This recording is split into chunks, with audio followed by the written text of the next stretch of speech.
Party কে জামাতি। সবাই একটু সাইডে চাপ, কিছু কথা বলি, কান খুলে শুনে রাখ।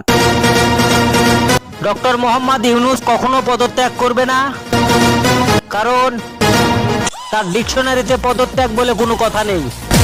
ডক্টর মোহাম্মদ ইউনূস কোনো পাড়া মহল্লার খেলোয়াড় না, যে কোনো একটা ভুলে হলুদ কার্ড দেখিয়ে সাসপেন্ড করে কিছু সময় বসিয়ে রাখা যাবে।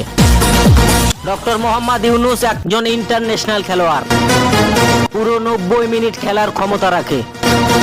দুবাইয়ের মতন দেশে কিছু সাজাপ্রাপ্ত আসামিদের ডক্টর ইউনূস ছাড়া ছাড়িয়ে আনার ক্ষমতা কে রাখে? বাপ বাপই হয়, কথাটা মাথায় রাখতে হবে। জ্ঞানীরা কথা বলে কম, কাজে বিশ্বাসী।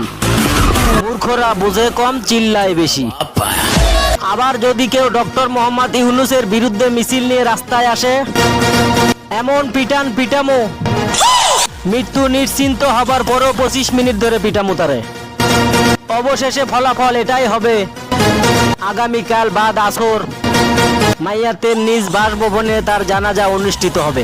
ইন্না লিল্লাহি ওয়া ইন্না